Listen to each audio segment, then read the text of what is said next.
요한복음 강의 88번째 시간입니다. 지난 주일은 다시 살아난 자라고 하는 제목으로 말씀을 드렸습니다. 본래 하나님께서는 우리 모든 사람들을 살아있는 자, 영생하도록 창조를 하셨습니다. 그런데 첫사람 아담의 타락으로 말미암아 우리는 죽은 자가 되었습니다. 한 사람으로 말미암아 죄가 들어오고 죄로 말미암아 사망이 모든 사람에게 이르게 된 것입니다. 따라서 모든 사람은 영적으로 죽었고 육체적으로 죽임을 당해야 되고 영원한 죽음을 당해야 한 비천한 존재가 된 것입니다. 그런데 하나님께서는 그 죽은 자들 가운데서 특별한 사랑으로 하나님의 자녀를 택하시고 예수를 믿게 하시고 죽은 영혼을 살려주셨습니다. 따라서 죽은 영혼이 다시 살아난 자는 계속해서 죽어 있는 자들과 반드시 다른 삶을 살아야 합니다. 구별이 돼야 됩니다. 지난 주에는 죽었다가 다시 살아난 나사로가 어떤 삶으로 다시 산 자의 모습을 살았는가를 우리에게 교훈해 주었습니다. 따라서 죽었다가 다시 산 자는 내가 다시 살았다고 하는 것을 사람들에게 보여야 됩니다. 나사로가 죽었다가 다시 살아나자 소문을 듣고 많은 사람이 나사로를 보기 위해서 나사로의 집을 찾았는데 나사로는 숨은 것이 아니라 봐라, 내가 지금 죽었다가 살아났다 하면서 숨 쉬는 것 보였고 움직이는 것 보였고 그가 증언하는 삶을 살았던 거예요. 우리도 영혼이 죽었다가 살았다고 하면 뭔가 달라야 돼요. 여러분, 죽은 영혼이 살아난 자가 죽어 있는 영혼과 다른 것은 하나님을 아는 것이고 하나님 앞에 예배하고 영적으로 교제하는 겁니다. 하나님 모르는 자들은 하나님 앞에 기도 안 합니다. 하나님의 말씀 못 듣고 하나님 앞에 예배 못 드립니다. 즉 우리가 예배라고 하는 영적 교제를 통해서 내가 살아있다고 하는 것을 많은 사람들 앞에 보여야 돼요. 또한 다시 살아난 자들은 세상으로부터 많은 미움이 있고 박해가 있다고 하는 사실입니다. 나사로가 다시 살아나고 많은 사람이 나사로를 구경하자 대제사장들이 뭘 결정하죠? 죽이려고 모의를 해요. 우리가 하나님의 사랑을 받기 전에는 세상으로부터 미움을 받지 않아요. 시험이 없어요. 박해가 없습니다. 그러나 하나님의 사랑으로 다시 살아난 자들은 세상의 공격의 대상이 돼요. 그러다 보니까 많은 시험이 있고 박해가 있어요. 그래서 다시 살아난 자들은 순교를 각오하고 믿음을 지키는 자가 되어야 됩니다. 그리고 다시 살아난 자는 지난주에 마지막 절에 보니까 그런 말씀이 있죠. 사람들이 누구를 보고 예수를 믿었어요? 나사로를 보고 예수를 믿었다. 이 말은 다시 살아난 자는 나를 통해서 예수를 증언하는 자가 돼야 돼요. 나사로는 많은 사람 앞에 이분 바로 예수님이 나를 살리셨다고 하는 사실을 증언을 해요. 그 결과 많은 사람이 믿었다 그랬죠. 우리도 내가 예수의 은혜로 구원받았다고 하는 예수님께서 나를 살리셨다고 하는 것을 증언하는 자가 돼야 돼요. 주셨던 말씀을 다시 한번 기억하고 다시 살아난 자의 삶으로 하나님께 영광을 돌리는 사랑하는 성도들이 되시기를 다시 한번 주님의 이름으로 간절히 바랍니다. 여러분, 오늘은 2024년도 맥주 감사절입니다. 먼저 우리 맥주 감사절을 맞이해서 여러분의 경영하는 일, 사업, 모든 가정 위에 감사의 아름답고 풍성한 좋은 열매들이 맺게 되기를 축복합니다. 맥주 감사절은 하나님의 택함받았던 이스라엘 백성들이 하나님의 명령에 따라여 지켜야 될 3대 절기가 있죠. 어떤 절기죠? 유월절, 무교절이라 하기도 하죠. 이것은 우리가 마지막 장자의 죽음으로부터 구원받고 애굽에서 구원받은 것을 기념하여 지키는 절기입니다. 그 다음에 맥주절. 이 맥주절이 있고 그 다음에 수장절이 있죠. 장막절. 오늘날 추수감사절을 말하고 있습니다. 성경도 첫 열매를 거두는 맥주절에 대해서 말씀해 주고 있는데 출애기서 23장 16절입니다. 출애기서 23장 16절 함께 봅니다. 맥주절을 지키라. 이는 내가 수고하여 밭에 뿌린 것에 첫 열매를 거둡니다. 그래서 첫 열매를 하나님 앞에 감사함으로 드리는 절기가 맥주절입니다. 물론 어떤 분들은 우리는 농사를 짓지 않아서 맥주절이나 추수감사절이 큰 의미가 없다 하는데, 우리가 먹고 사는 모든 문제에 있어서 하나님이 우리에게 공급해 주시는 열매들이 있습니다. 그 열매를 기억하고 감사하는 거예요. 뿐만 아니라 이 맥주절은 이제 77절이라고도 하는데 6월절로부터 7주째, 그러니까 일주일이 7일 아닙니까? 7일에 7번, 그러니까 7절, 7주가 지난 다음에 있는 절기이기 때문에 77절 이렇게 불렀는데, 우리 출애기 34장 22절을 볼까요? 같이 봅니다. 77절 곧 맥주의 초실절을 지키고, 맥주절이 77절로도 불렸다는 거. 77절 맥주절에 그냥 하나님 앞에 나오는 게 아니죠. 신명기 16장 10절 함께 봅니다. 네 하나님 여호와 앞에 77절을 지키되 내 하나님 여호와께서 내게 복을 주신 대로 내 힘을 헤아려 자원하는 예물을 드리고. 그래서 하나님의 백성들이 예물을 준비해서 하나님 앞에 맥주절을 지켰음을 알 수가 있습니다. 뿐만 아니라 신약에서는 이 날을 오순절이라고 합니다. 오순절이라는 것은 6월절 중 누룩 없는 떡을 먹는 둘째 날부터 50일째 되는 날이다. 그게 오순절이에요. 50일째 되는 날.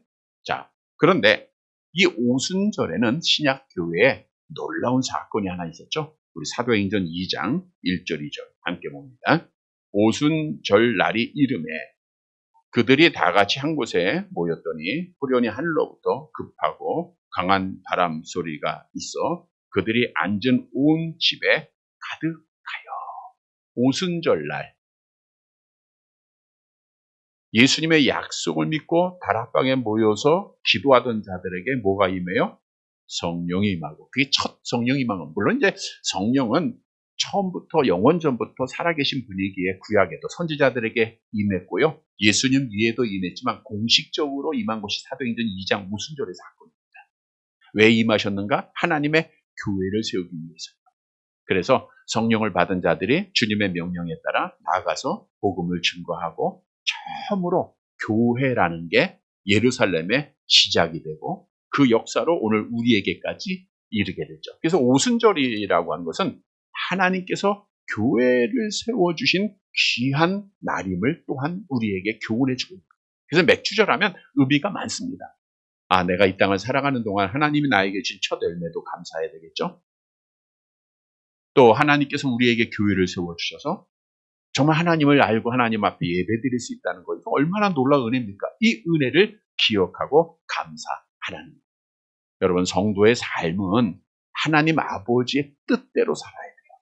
하나님 아버지의 뜻이 뭐죠? 암송해 봅니다. 범사에 감사하라. 이것이 그리스도 예수 안에서 너희에게 행하신 하나님의 뜻입니다. 그래서 하나님의 뜻은 범사, 좋은 일에도 나쁜 일에도, 건강할 때도 아플 때도, 잘 될 때도 안 될 때도 범사에 감사하는 것이 성도의 삶입니다.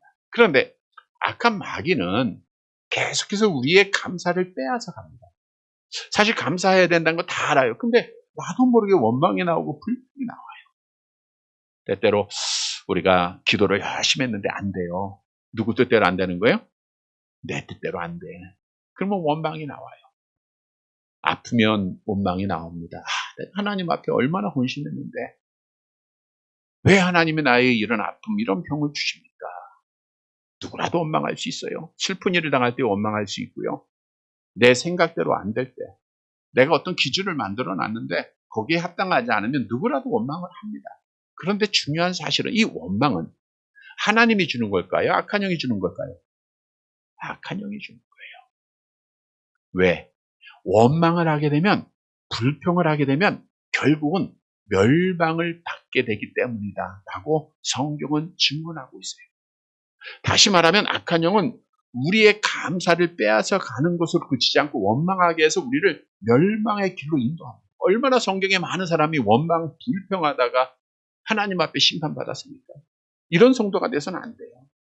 그래서 하나님 앞에 구원받은 자들은 정말 감사해야 돼요. 여러분, 감사의 조건을 찾으면 끝이 없죠. 조금 아픈 사람이 불평할 때 그러더라고요. 중환자실에 가보래요.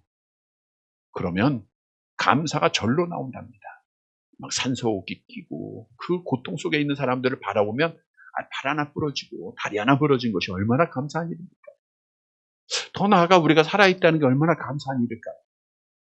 지난 7월 1일 시청역 그 사거리 부근에서 순식간에 그 많은 사람들이 죽지 않았습니까? 물론 여러 가지 의미가 있지만 그 사건을 통해서 보면 내가 이렇게 살아있다는 거 이거 정말 감사한 일이 아니에요? 아직 내가 하나님을 위해서 할 수 있다는 거 이거 감사한 일이 아닙니까? 너무너무 많아요. 그래서 범사에 감사해요. 여러분, 성경도 구원받은 자는 감사하는 자임을 말하고 있어요. 우리가 잘 아는 10명의 나병 환자가 예수님 앞에 와서 간구를 하죠. 선생님, 우리 병 좀 고쳐주세요. 예수님이 고쳐줘요, 안 고쳐줘요? 고쳐줍니다. 자, 그분들이 특별한 은혜를 받은 겁니까? 일반적인 보편적 은혜를 받은 겁니까? 10명. 나병 환자가 고침받았으니까 특별한 은혜겠죠? 라고 생각을 해요. 네. 특별한 은혜는 아니고요. 일반적인 은혜예요. 병은요, 약을 통해서도 고칠 수 있고요. 무당 굿해서도 고칠 수도 있고요. 좋은 의사 만나서 고칠 수도 있고 여러 방법으로 고쳐져요. 이거는 일반적인 은혜입니다. 그러니까 우리가 특별한 은혜다 생각하는 특별한 은혜 아니에요. 특별한 은혜는 하나밖에 없어요. 무슨 은혜요? 구원의 은혜밖에 없는 거예요. 모든 건 다 일반 은혜입니다. 아무리 돈 벌어도요, 쉽게 없어지고 높은 자리에 올라가도 쉽게 떨어지는 거예요. 그러나 구원의 은혜는 영원한 은혜예요. 참된 은혜예요. 그래서 특별한 은혜입니다.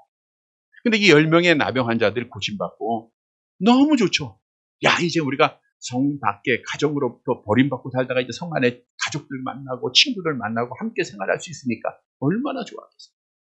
그래서 자기 갈 길 가요. 그런데 그 중에 한 사람은 돌아와서 예수님 앞에 뭐래요? 감사를 합니다. 그랬더니 예수님이 뭐라 그랬죠? 우리 복가의 성경 누가복음 17장 18절 19절 함께 봅니다. 이 이방인 외에는 하나님께 영광을 돌리러 돌아온 자가 없느냐 하시고 그에게 이르시되 일어나 가라. 네 믿음이 너를 구원하였느니라 하시더. 내 믿음, 무슨 믿음이에요? 감사하는 믿음이죠.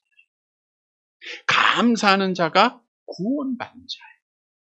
여러분, 이거는 정확한 수학 공식처럼 감사, 구원, 멸망, 지옥입니다.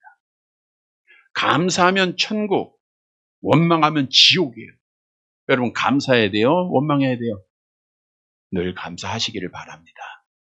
성경도 약속하죠? 시편 50편 23절 암송한 마음 성하세요. 감사로 제사를 드리는 자가 나를 영화롭게 하나니 그의 행위를 옳게 하는 자에게 내가 하나님의 구원을 보이리라. 그의 행위를 옳게 한다는 것은 감사에는 행위가 있어야 된다.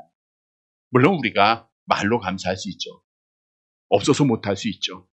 그러나 온 정성을 다한 행위가 있어야 돼요. 행함이 없는 믿음은 죽은 믿음이라 했잖아요. 오늘도 우리가 맥주를 통해서 우리가 행함으로 하나님 앞에 감사하는 거죠. 이게 하나님 앞에 약속된 구원이 이루어지는 거예요. 여러분, 오늘 본문은 맥주 감사절을 맞이해서 우리가 뭘 감사해야 될 것인가? 세 가지 은혜를 주고 있습니다. 따라서 오늘 말씀을 통해서 하나님이 나에게 주신 은혜를 다시 한번 깨닫고 진정한 감사를 우리 하나님께 드려서 우리 감사절에 하나님께 영광을 돌리는 살아가는 성도들이 되시기를 간절히 바랍니다. 첫째 대지로 나를 선택해 주시고 구원해 주신 것 감사해야 됩니다. 나를 선택해 주시고 구원해 주신 것, 이보다 큰 감사가 어디 있겠습니까? 본문 12절 말씀을 볼까요? 같이 봅니다. 그 이튿날에는 명절에 온 큰 무리가 예수께서 예루살렘으로 오신다는 것을 듣고, 그 이튿날은 지난주의 사건 이후에요. 지난주에 그 전전주의 사건이죠. 사건이 뭐예요? 마리아가 가장 귀한 옷값을 깨뜨리고 예수님에게 기름을 부은 사건이에요. 그날이 언제 있었냐 하면 6월절 엿새 전이다 그랬죠. 성경에 나와 있어요. 6월절 엿새 전이면 토요일입니다. 그럼 토요일 다음 날은 무슨 요일이에요? 토요일 다음 날 무슨 날? 주일이에요? 일요일이에요? 네, 주일이에요. 평생 예수 믿어도 일요일 이런 분이 있는데 주일입니다. 주일에 있었던 사건을 말하고 있는 거예요. 자, 주일에 어떤 사건이 있느냐? 예수님께서 예루살렘으로 오신다는 소문이 들은 거예요. 이 말은 뭐예요? 주일에 예수님이 예루살렘에 들어오시는 거예요. 자, 그런데 예수님이 예루살렘에 주일에 들어오셔서 언제 십자가에 죽으셔요? 금요일에 죽어요. 그래서 우리가 기독교에서 이 날을 고난주간의 시작으로 보고 있는 거죠. 자, 그런데 명절에 온 큰 무리가 우리가 앞에 주에도 계속 말씀드린 대로 6월절이 되면 유대인들이 예루살렘에 모인다 그랬죠. 뭘 하기 위해서? 6월절을 지키기 위해서. 근데 6월절을 지키기 전에 뭘 해야 돼요? 정결 예식을 해야 되잖아요. 죄를 회개하는 짐승을 잡아서 드리는 깨끗함으로 6월절에 참여해야 되니까. 그래서 6월절 오래 전부터 다 모여서 정결 예식을 행하기 위해서 많은 사람이 6월절 그 가까이 예루살렘에 모이게 되는 겁니다. 그러니까 엿새 전임에도 불구하고 많은 사람이 예루살렘에 모여 있던 거예요. 근데 그들에게 소문이 들리는데 뭐가 들려요? 예수님이 지금 어디로 오신다? 예루살렘으로 들어오신다는 거예요. 이 소문이 들린다는 것은 많은 사람이 다 예수님을 기다렸다는 거예요? 안 기다렸다는 거예요? 기다렸다는 거죠. 물론 대제사장들은 이제 예수님을 잡아 죽이기 위해서 기다렸을 것이고, 그러나 일반적인 모든 사람은 예수님 정말 기다렸어요. 저들은 구원자로, 메시아로 저들이 예수님의 오심을 기다렸다는 거예요. 그런데 자기가 기다리던 사람이 오는 거예요. 그랬더니 어떻게 했죠? 본문 13절 말씀 봅니다. 13절 같이 봅니다. 종려 나무 가지를 가지고 맞으러 나가 외치되 호산나 찬송하리로다. 주의 이름으로 오시는 이 곧 이스라엘의 왕이시여. 자, 예수님께서 예루살렘에 들어오실 때 그 많은 무리들이 열광적으로 환영을 합니다. 먼저 이들은 뭘 가지고 나왔어요? 종려나무 가지를 가지고 나왔어요. 종려나무는 두 가지를 의미합니다. 하나는 의인이란 뜻이에요. 볼까요? 시편 92편 12절 함께 봅니다. 의인은 종려나무 같이, 그러니까 예수님은 의인이다 그런 뜻이겠고요. 또 하나 종려나무는 통치자를 상징합니다. 우리 이사야서 9장 14절 함께 봅니다. 그러므로 여호와께서 하루 사이에 이스라엘 중에서 머리와 꼬리와 종려나무와 가지와 갈대를 끊으시니, 여기서 머리는 종려나무를 말하고 또 꼬리는 가지와 갈대를 말하고 있는데, 여기서 머리는 통치자, 왕, 지도자를 말하고 있습니다. 자, 그러니까 지금 많은 사람이 종려나무 가지를 흔듭니다. 그럼 예수님이 뭐라는 거예요? 예수님이 의인이요? 예수님이 왕이라고 하는 사실을 그들이 생각하고 인정하고 열렬하게 환영을 하는 거예요. 그러면서 뭐라고 했죠? 호산나 다윗의 호산나 찬송하시로다. 주의 이름으로 오시는 이 곧 이스라엘의 왕이요. 여러분, 호산나라고 하는 것은 무슨 뜻이라 그랬죠? 지금 우리를 구원해 주소서. 지금 우리를 구원해 달라는 거예요. 그러니까 지금 백성들이 예수님을 뭐로 기다리는 거예요? 구원자로 기다리는 거예요. 구원자로. 마태는 이 사실을 이렇게 기록을 하고 있죠. 마태복음 21장 9절 함께 봅니다. 앞에서 가고 뒤에서 따르는 무리가 소리 높여 이르되 호산나 다윗의 자손이여 찬송하리로다. 주의 이름으로 오시는 이여 가장 높은 곳에서 호산나. 종려나무가지를 흔들면서 지금 우리를 구원해달라 열렬하게 외치고 찬양하고 예수님을 맞이합니다. 왜요? 우리를 뭐 해달라고요? 구원해달라고. 당시 유대는 로마의 속국이에요. 그러니까 속국이다 보니까 로마에 세금을 바쳐야 되잖아요. 그러니까 백성들이 많은 세금을 내야 되니까 어려운 거예요. 그러니까 경제적으로 어렵죠. 정치적으로도 조금의 자유는 있지만 결국 속국으로서 완전한 자유를 갖지 못하고 있는 상태죠. 그러니까 잘 살지 못하고 자유 없고 힘들고 어려운 생활을 하다 보니 누구라도 구원자가 필요할 거 아닙니까? 그러니까 이들이 예수님은 정말 우리를 구원할 자야 라고 하면서 열렬하게 환영을 했다는 거예요. 여러분, 맥주절에 이 말씀을 우리에게 주시는 교훈이 있습니다. 우리가 맥주절에 구원자로 이 땅에 오신 예수님을 열렬하게 오늘 그 백성들처럼 감사함으로 찬양해야 된다고 하는 사실입니다. 우리 한번 보세요. 우리 예수님께서 이 땅에 오신 목적도 그렇지만 지금 마지막 이전까지는 그 대제사장과 공회원들이 예수님을 막 잡아서 죽이려고 할 때 어떻게 했어요? 그 자리를 피하셨잖아요. 근데 오늘 당당하게 지금 예루살렘에 입성을 합니다. 예수님은 다 아시잖아요. 왜 입성하셨어요? 살기 위해서 입성하셨어요? 죽이기 위해서 입성하셨어요? 자, 예수님이 예루살렘 지금 들어오잖아요. 죽기 위해서 가시는 거예요? 살기 위해서 가시는 거예요? 죽기 위해서 가잖아요. 왜? 하나님의 뜻이니까. 그러니까 예수님은 하나님 아버지의 뜻을 위해서 예루살렘에 들어가신 겁니다. 하나님 아버지의 뜻은 요한복음 6장 39절에 나와 있죠. 함께 봅니다. 나를 보내신 이의 뜻은 내게 주신 자 중에 내가 하나도 잃어버리지 아니하고 마지막 날에 다시 살리는 이것입니다. 내게 주신 자라고 하는 것은 하나님께서 창세전에 택하신 자들을 말하고 있는 거예요. 이들을 살리기 위해서. 그래서 예수님이 뭐라 그랬어요? 암송해 볼게요. 내가 온 곳은 양으로 생명을 얻게 하고 더욱 풍성. 이 양은 누구를 의미하고 있어요? 하나님 앞에 택함 받은, 선택받은, 예정된 자들을 말하고 있다는 거죠. 여러분, 우리 기독교는 선택과 예정을 믿고 있습니다. 선택이라고 하는 것은 하나님께서는 이미 모든 것을 아시고 멸망받아야 할 사람들 중에 구원받을 하나님의 자녀를 하나님이 기쁘신 뜻대로 택하셨다라는 거예요. 예정하셨다라는 거예요.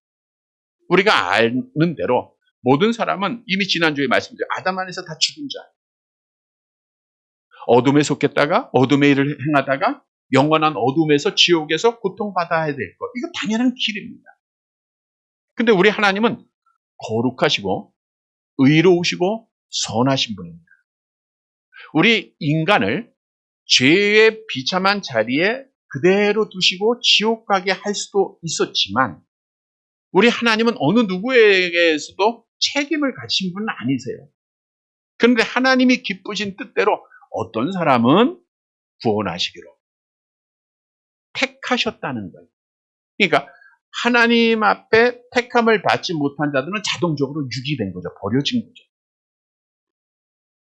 물론 하나님은 그의 권능과 능력으로 모든 사람을 다 택할 수도 있었지만 하나님이 정하신 방법은 뭐냐? 어떤 사람은 구원하고 어떤 사람은 그냥 버려두기로 하신 거예요. 이건 하나님의 절대적인 주권입니다.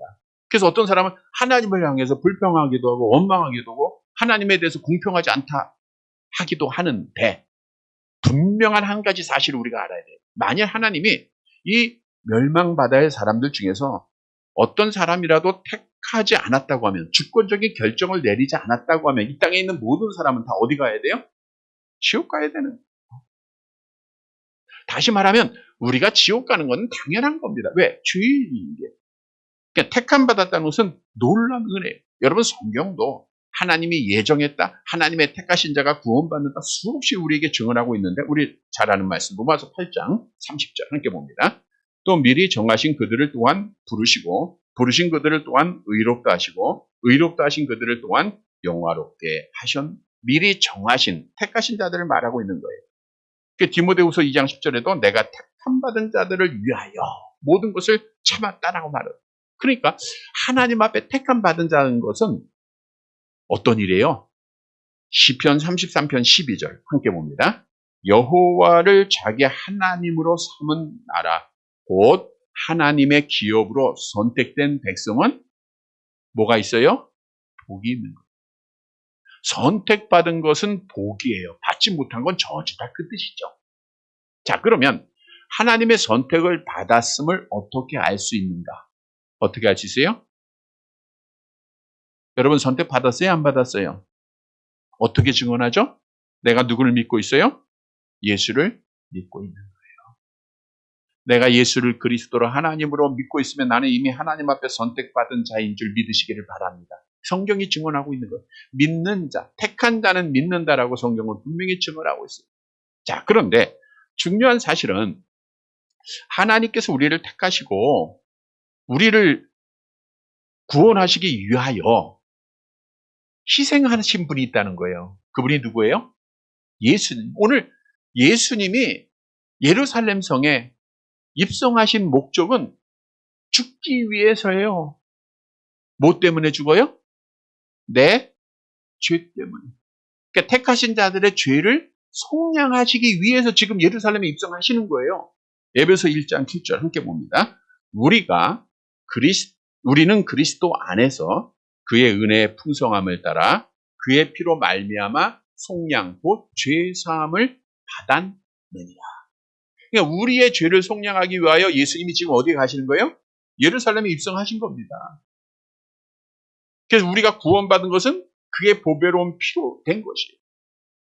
그래서 내가 선택받고 나를 구원의 완성을 위해서 내 죄를 속량하기 위해서 예수님이 오늘 예루살렘에 입성을 하세요.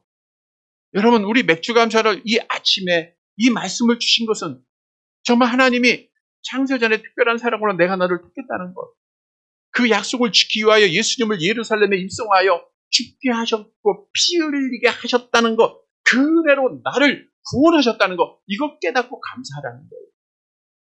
성도 여러분 오늘 맥주 감사절 이 아침에 다시 한번 하나님이 나를 택하시고 예수님이 내 죄를 속량하기 위하여 예루살렘에 입성하시고 십자가에서 피 흘려 죽으시고 나를 구원하셨다라고 하는 이 은혜를 여러분 다른 건 다 잊어버려도 이 은혜만큼 잊어버리지 말아야 됩니다.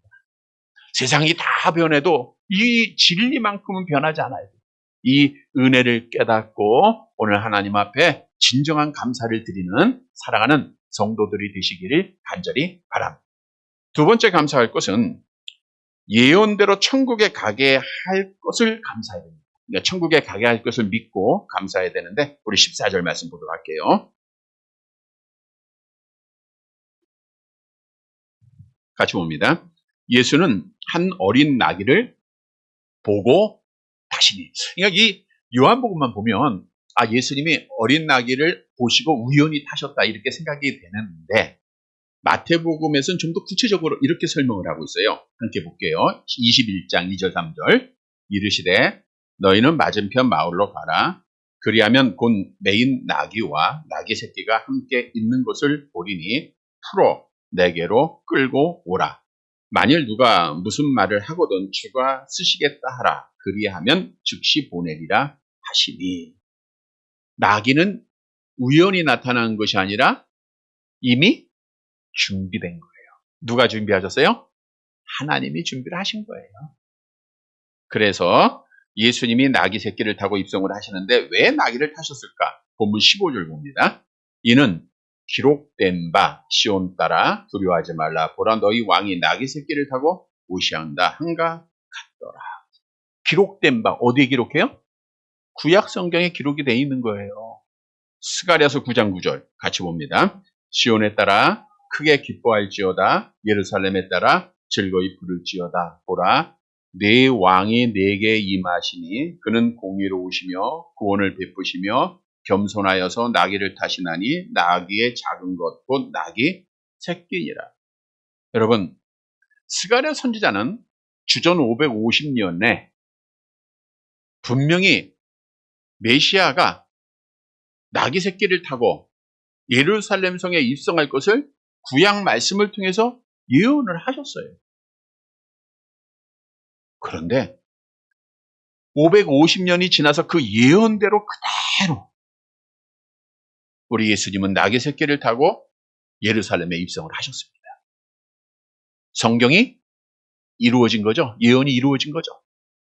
그런데 제자들은 그 사실을 처음에는 깨닫지 못했더라고요. 16절 함께 봅니다.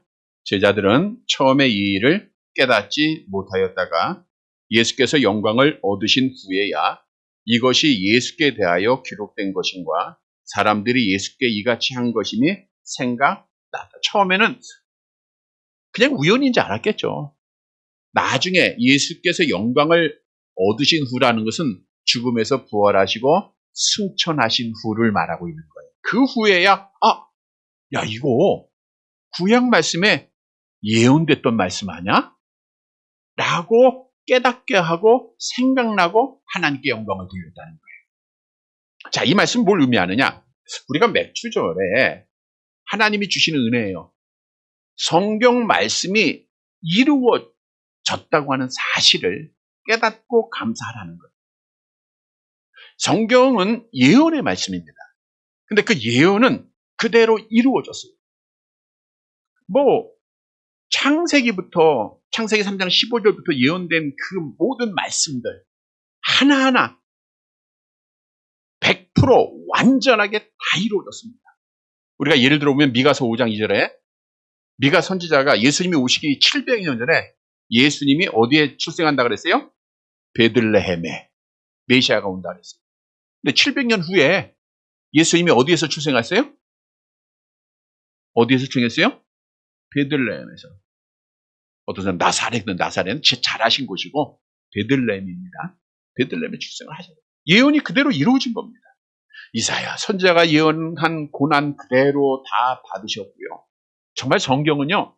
지금 우리가 저녁에 다니엘서를 함께 나누고 있는데 다니엘 선지자가 예언한 것이 물론 가까이는 느부갓네살 왕의 멸망, 바벨론의 멸망이 이루어졌지만 그 후에 두 나라가 나올 거다. 메데바사가 또 나와서 역사적으로 한 300년 후에 그대로 또 이루어져요. 또 이 두 나라가 헬라라고 한 나라, 알렉산더 대왕에 의해서 넘어질 것이다, 무너질 것이다. 그대로 이루어졌잖아요. 하나도 착오가 없어요. 알렉산더 대왕이 일찍 죽게 될 거, 그랬더니 진짜 역사적으로 그 후에 한 300년 후에 이루어졌어요. 33살에 죽어요.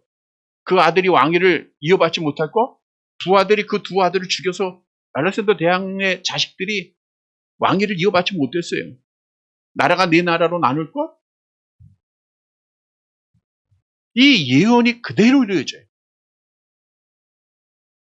오늘 저녁에는 에피파네스라고 하는 또 왕이 이제 출생을 나오게 되는데 너무 악한 왕이죠. 적그리스도 예표입니다. 근데 이게 역사적으로 그대로 하나도 착오 없이 다 70년 만에 회복될 거다. 70년 회복이 됩니다. 여러분, 성경은요, 완전한 예언, 완전히 100%다 이루어진 예언의 말씀이에요.